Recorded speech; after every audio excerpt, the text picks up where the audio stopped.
Desde esta mañana y durante 3 días se realizará en la isla de Margarita el diálogo social que reúne a la Comisión Tripartita y cuenta con la observación o mediación de la OIT. Esta es la tercera reunión desde marzo del 2022, pero en virtud que se incumplieron los compromisos de las anteriores, en este encuentro lo primero que se espera es la creación de mesas técnicas en los temas claves como el criterio de fijación del salario mínimo, la libertad para renovar autoridades sindicales, reforma legislativa y el cese de la persecución penal de los dirigentes sindicales. En cuanto al punto más álgido de la fijación del salario mínimo, la CTB va a presentar un documento en el que estima que su posición es que el gobierno debe dar montos reales de indicadores económicos para que a partir de allí se fije el salario. Además también que se reconozca la crisis humanitaria compleja que existe, la inflación y la pérdida del poder adquisitivo.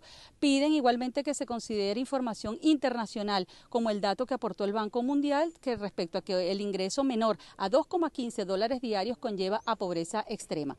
En conclusión, esperan que esta reunión logre acuerdos para la activación del aparato productivo del país y con ello un trabajo decente. Por eso también piden al sector empresarial entender que la bonificación del ingreso profundiza la crisis y piden sumar a la mesa tripartita a la Asamblea Nacional para derogar las disposiciones legales que están obstaculizando el ejercicio de la libertad sindical. Se espera que los actores de este encuentro pues ofrezcan una rueda de prensa al término de esta reunión, ya que se ha desconocido desde todo punto de vista la agenda que se va a desarrollar.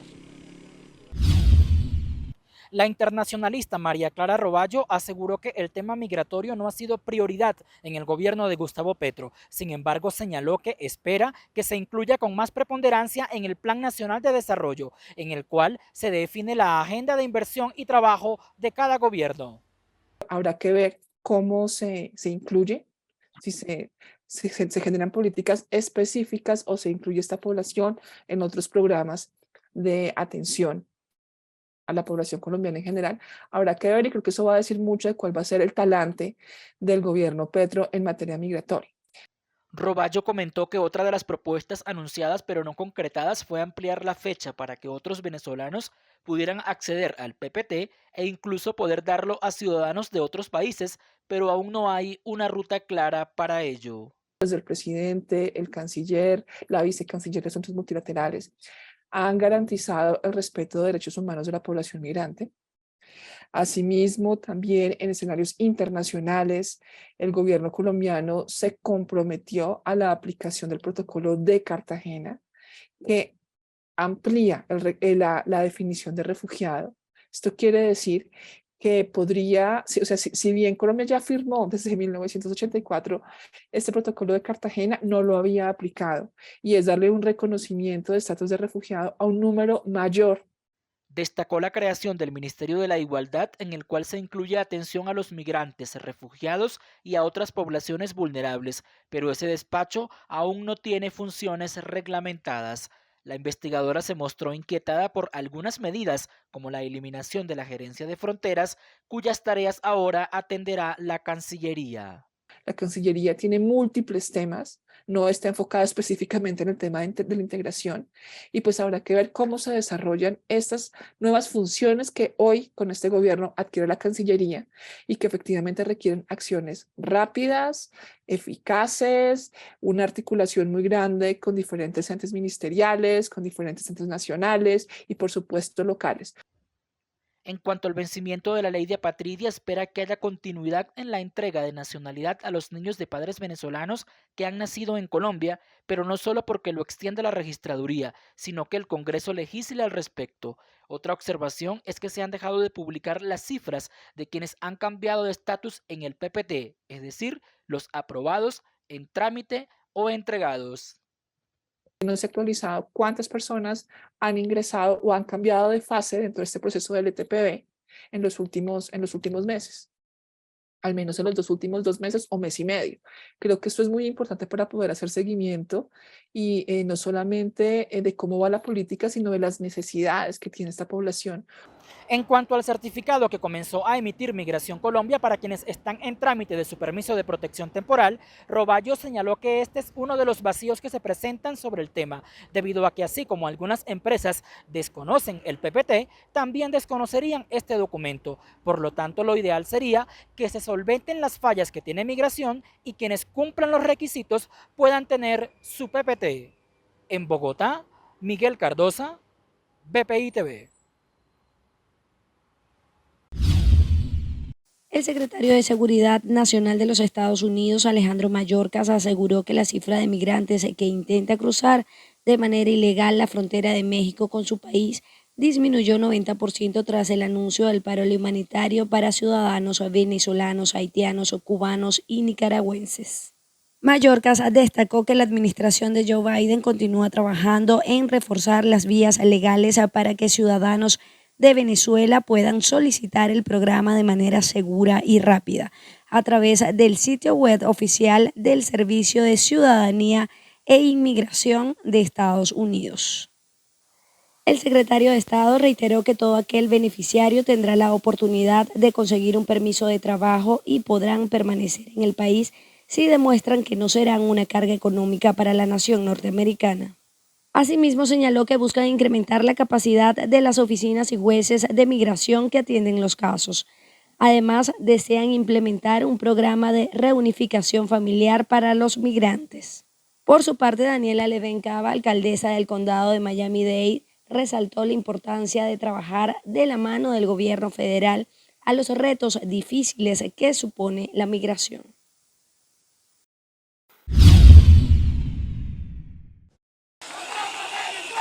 Después de 15 días de protesta en el país, en el estado de Nueva Esparta, los gremios sindicales encabezados por los docentes volvieron a las calles. Ellos aseguran que aunque las clases no están en riesgo al momento, esperan que con urgencia se resuelva la situación y sus expectativas están centradas en la reunión tripartita que se realiza en la isla de Margarita.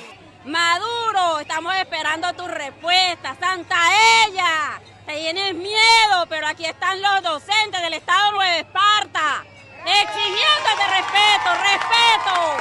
Tengo que cumplir mis labores como docente y al salir al mediodía salgo a trabajar en otras partes donde tengo que ganarme un ingreso o un aporte extraoficial o extradiario para poder sobrevivir y para poder ayudar a mi familia, a mi madre que es una mujer margariteña que dio la vida por nosotros para llevarnos a donde estamos en la educación. Pero es lamentable la situación que vive en nuestro estado de Nueva Esparta, donde los docentes somos sometidos por burlas y humillaciones. Yo quincenal gano 216 bolívares, que no me alcanza para nada. Mensual no me gano ni 500 bolívares. Aun cuando la reunión tripartita que se realiza en la isla de Margarita ha tenido gran hermetismo, los sectores laborales tienen esperanza en que los resultados puedan presentarse aquí mismo en la región insular y a partir de ello definir las próximas acciones a tomar. Desde la isla de Margarita, Ana Carolina Arias. El Movimiento Transparencia Internacional ubicó a Venezuela en el puesto 177 de 180 países evaluados en el último informe del año 2022 sobre el índice de la percepción de la corrupción, con 14 puntos por segundo año consecutivo, siendo así Venezuela el país más corrupto del continente americano. La organización señaló que los estados frágiles fallan en su labor de frenar las redes criminales, el conflicto social y la violencia. Además, resaltó que algunas administraciones agravan las amenazas para los derechos humanos al concentrar el poder con el pretexto de responder a la inseguridad. Las peores puntuaciones la tienen Sudán del Sur y Siria, que comparten el puesto 178 con 13 puntos, y Somalia en el puesto 180 con 12 puntos. Entre tanto, otros países como Haití ocupa el lugar 171 con 17 puntos y Nicaragua en el 167 con 19 puntos. En lo que respecta a la percepción de corrupción en países latinoamericanos, Brasil obtuvo 38 puntos en el puesto 94, Colombia se situó en el lugar 91 con 39 puntos, Chile 67 puntos en el puesto 27, mientras que Estados Unidos obtuvo 69 puntos en el puesto 24. El mejor rango lo obtuvo Canadá y Uruguay con 74 puntos en el puesto 14. Por otro lado, los países que obtuvieron una buena calificación al combatir la corrupción fueron Dinamarca, quien se ubicó en el puesto 1 con 90 puntos, Finlandia y Nueva Zelanda en el puesto 2 con 87 puntos, mientras que Noruega está en el puesto 4 con 84 puntos. La puntuación de cada país es una combinación de al menos 3 fuentes de datos extraídas de 13 encuestas y evaluaciones de corrupción diferentes. Las fuentes que utiliza la organización son acreditadas, como el Banco Mundial o el Foro Económico Mundial. Cabe destacar que la medición es una percepción del nivel de corrupción en el sector público en una escala escala del 0 al 100, donde 0 significa nada corrupto y 100 muy corrupto. Como parte del 11º Gabinete Binacional Colombia-Ecuador, el presidente Guillermo Lasso recibió a Gustavo Petro en ese país para tratar puntos de la agenda común como infraestructura, economía, seguridad, frontera, temas ambientales, asuntos sociales y el plan de integración fronteriza binacional. El encuentro de los mandatarios y ministros de varias carteras se realizó en la Universidad Politécnica Estatal de Carchi, en la provincia de Tulcán. Uno de los principales desafíos en la relación bilateral constituye la cooperación en materia de seguridad.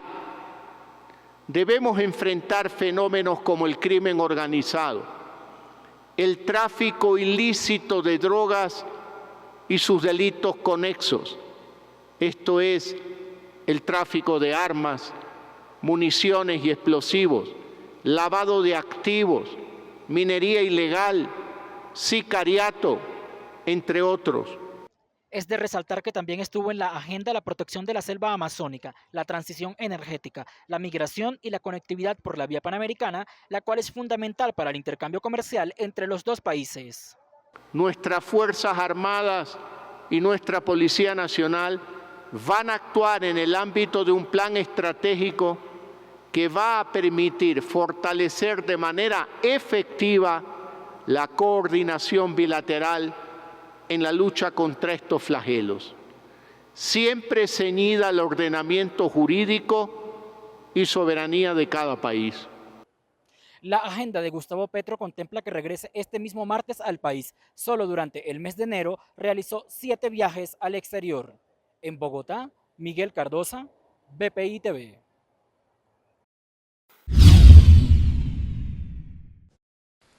El Colegio Nacional de Periodistas solicitó que se aclare el verdadero alcance de este tipo de cursos online y también hizo un llamado a las autoridades venezolanas. Pinedo Guía, presidente del organismo gremial, recordó que el ejercicio ilegal de la profesión, de acuerdo a la ley vigente, acarrea penas entre 2 y 3 meses de cárcel. Estos son comportamientos que están enfrentados a las leyes, en este caso la ley de ejercicio del periodismo, y aquí hay una actuación que tiene que hacer el Ministerio Público, la Fiscalía, que forma parte del Ministerio Público, el fiscal, y la Defensoría del Pueblo, para que se restituyan los derechos y se evite la violación de las leyes. Es decir, hay una máxima en derecho que dice, la ignorancia de la ley no exime de su cumplimiento, por lo tanto, es bueno consultar antes de tomar una decisión de este tipo, y tengo entendido que hubo un razonamiento lógico con relación al tema, dentro del grupo de comunicadores sociales que actúan en esta institución del Estado. Guía destacó la labor realizada, además, por las organizaciones no gubernamentales en la documentación y lucha por el derecho a la información. Son organizaciones útiles para el desarrollo del crecimiento de la participación democrática de cada ciudadano. A través de las ONGs se han ayudado a personas con problemas de salud, se han ayudado a personas con traslados a diferentes lugares para ayudarlos a recuperar su salud. Las organizaciones no gubernamentales nos han permitido a nosotros el trabajo de investigación periodístico a través de cuántos medios se han cerrado, qué periodistas han sido agredidos, y aquí debo decir también que exigimos, solicitamos respetuosamente la libertad de los periodistas que han sido detenidos y que injustamente están pagando cárcel. Asimismo, en rueda de prensa denunciaron que durante el año 2022 se han reportado 227 casos de agresiones a trabajadores de la prensa y 470 violaciones a la libertad de expresión. De igual manera, el Colegio Nacional de Periodistas llamó a los comunicadores sociales que se encuentran en diversas partes del mundo a comunicarse con esta institución para poder llevar un conteo de quienes se encuentran actualmente fuera del país. Desde Caracas, Venezuela, Irene Mejías. El director de la Fundación Progresar, Wilfredo Cañizares, exigió al Clan del Golfo que si están en un verdadero cese al fuego, deben eliminar las acciones contra la población civil. Advirtió que las autoridades, a su juicio, han sido negligentes en su actuar en Puerto Santander y la zona rural de Cúcuta. Tiene que ver con respuestas inmediatas y urgentes, eficaces, que garanticen la protección de la vida y la integridad de 35 veredas del área rural de Cúcuta y Puerto Santander. Alrededor de 10.000 personas están en alto riesgo a raíz de ese proceso de expansión que ha ocurrido, por supuesto, principalmente en el último año, pero los últimos hechos de los últimos 30 días indican que puede ocurrir una tragedia. En los últimos 2 años han sido asesinados 4 defensores de derechos humanos en la zona, además de múltiples desplazamientos. Por ello pidió que se instale un puesto de mando unificado con todas las autoridades nacionales y se cree un cuerpo élite de la policía para perseguir a los grupos armados. El Frente Luis Orlando Padierna de las autodefensas gaitanistas de Colombia, Clan del Golfo, sigue su proceso de expansión y su proceso de agresión permanente a comunidades líderes y organizaciones. En los últimos 2 años hemos atendido en la ciudad de Cúcuta 50 casos de defensores y líderes sociales amenazados en la ciudad de Cúcuta. Por lo menos la mitad de ellos han sido obligados a salir de sus territorios por parte de grupos ilegales. Cañizares pidió al Alto Comisionado para la Paz, Danilo Rueda, que elabore un informe donde conste si el Clan del Golfo ha cumplido con el cese al fuego y, de no ser así, se evalúe la posibilidad de excluir de la paz total a este grupo criminal. En Bogotá, Miguel Cardosa, BPI TV. Tras un mes en el poder, el gobierno del brasileño Lula da Silva determinó que todas las armas de fuego en manos de civiles deben estar registradas en el sistema de la Policía Federal. La medida, que intenta robustecer los controles sobre la circulación de armas, se deberá cumplir en un plazo máximo de 60 días. La administración de Lula quiere que en el Sistema Nacional de Armas de la Policía Federal de Brasil se concentren todos los registros de armas en poder de los ciudadanos, incluidos los cazadores, miembros de clubes de tiro y coleccionistas, que actualmente son controladas por el ejército. Por lo tanto, quienes no registren sus artefactos en el lapso establecido tendrán que responder por los delitos de porte y porte ilegal de armas de fuego, y las armas podrán ser incautadas. Durante la gestión del exmandatario Jair Bolsonaro, el porte de armas de fuego en manos de particulares aumentó al menos 240%, así lo reflejaron los datos del Anuario Brasileño de Seguridad Pública.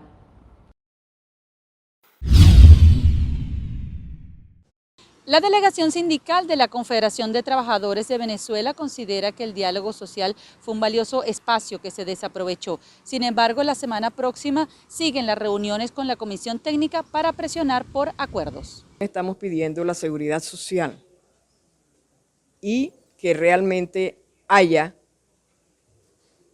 una posibilidad real del aumento de los trabajadores. El próximo mes es la convención de la OIT.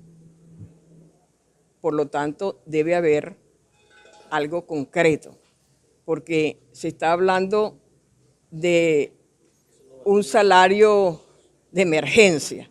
¿Por qué? Porque ¿quién vive con $6? ¿Quién vive con 130 bolívares? Aquí es una exigencia no porque querramos. Nosotros no somos culpables de la política económica de este gobierno. Cuando digo nosotros, es los trabajadores, no somos culpables de la mal política de este gobierno, ni hemos creado la inflación ni la hiperinflación. La idea es que expertos en economía analicen la real situación del país y en función de ello hagan sus recomendaciones. Desde la isla de Margarita, Ana Carolina Arias. Para conducir un vehículo en cualquier país se requiere una licencia de conducción. En el caso de los venezolanos que vienen a Colombia, pueden conducir un vehículo particular durante 6 meses siempre y cuando sellen el pasaporte. Pero si utilizan el carro o la moto para trabajar, siempre van a requerir una licencia colombiana.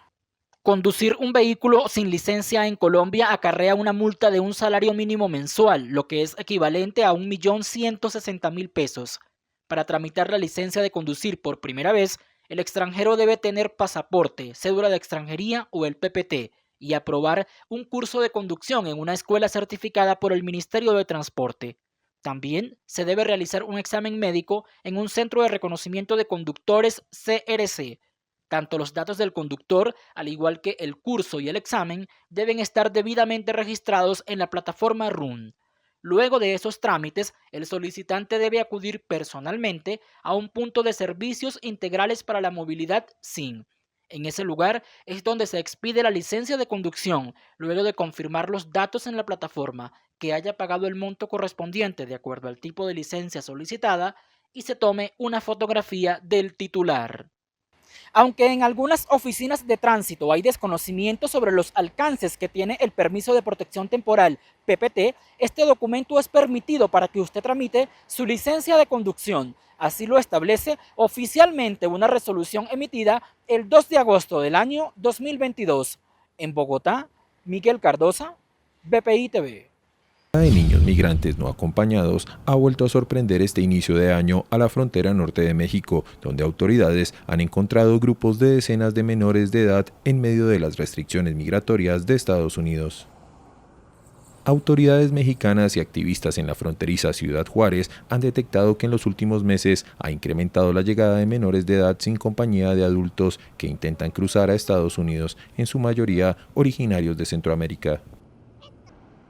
Las alarmas entre organizaciones civiles se encendieron la semana pasada cuando el Instituto Nacional de Migración y la Secretaría de la Defensa Nacional informaron del rescate de 57 niñas, niños y adolescentes no acompañados originarios de Guatemala. Habla el padre Javier Calvillo, director de la Casa del Migrante de Ciudad Juárez. Yo creo que cuando hablamos de migración hablamos de muchos rostros muy delicados, hablamos de rostros muy dolorosos y uno de entre ellos son los menores no acompañados. Yo creo que de veras sería interesante preguntarle al DIF, sería interesante preguntarle al alcalde, a la gobernadora, ¿verdad? O bien a Migración, qué pasa o cómo es el seguimiento que se les da a todos esos menores que son de diferentes nacionalidades, incluyendo nuestros mexicanos.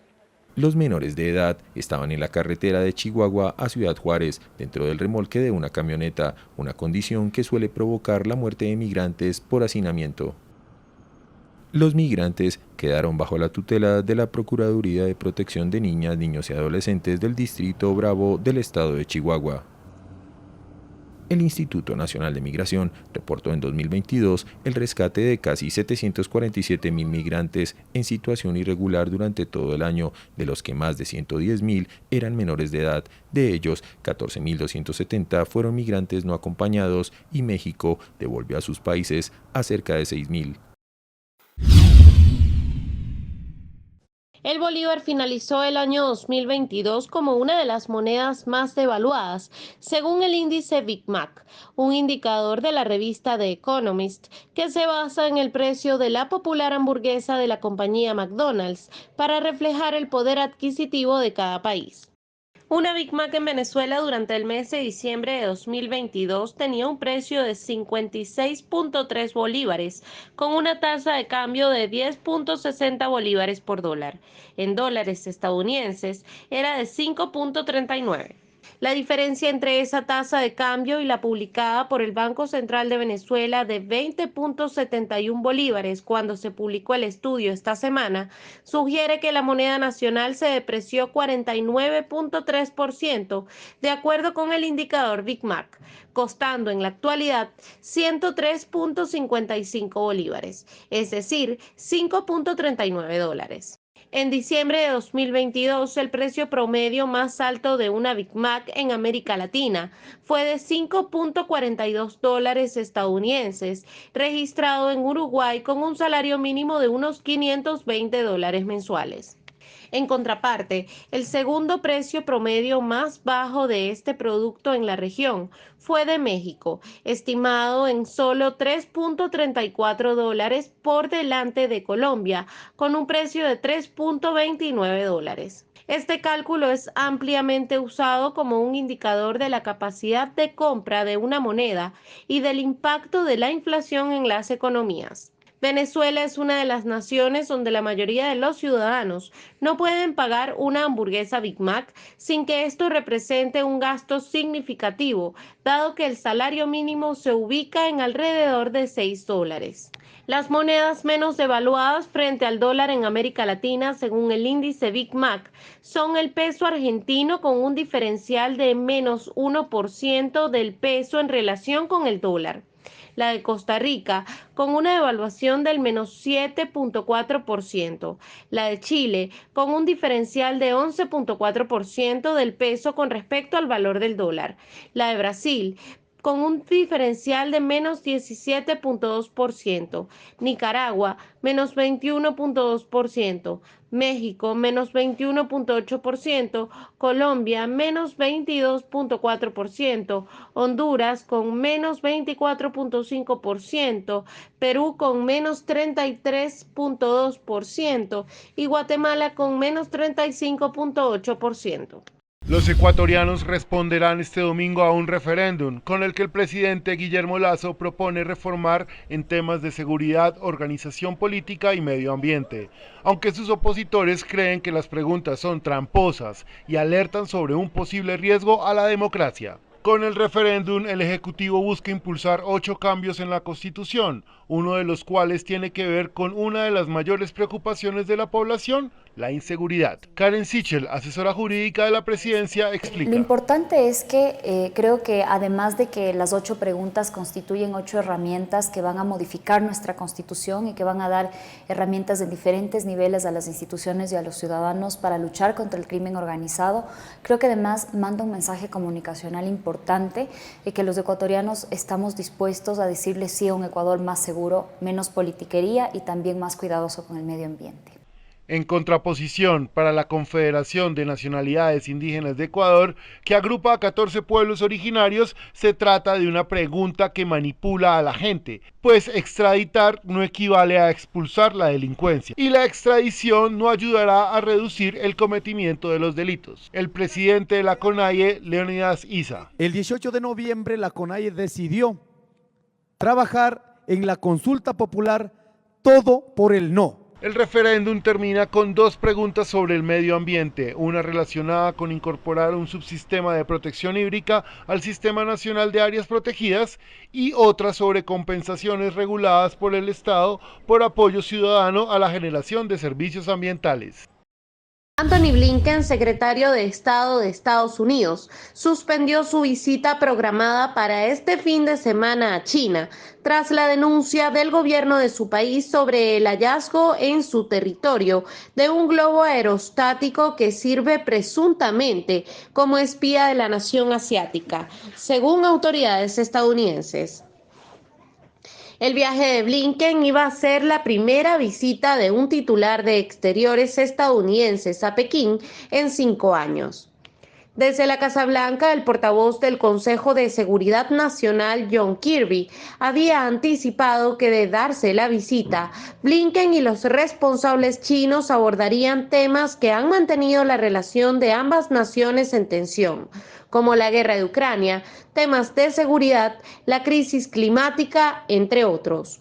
Por su parte, China admitió que el globo aerostático que sobrevoló el territorio norteamericano a gran altura le pertenece.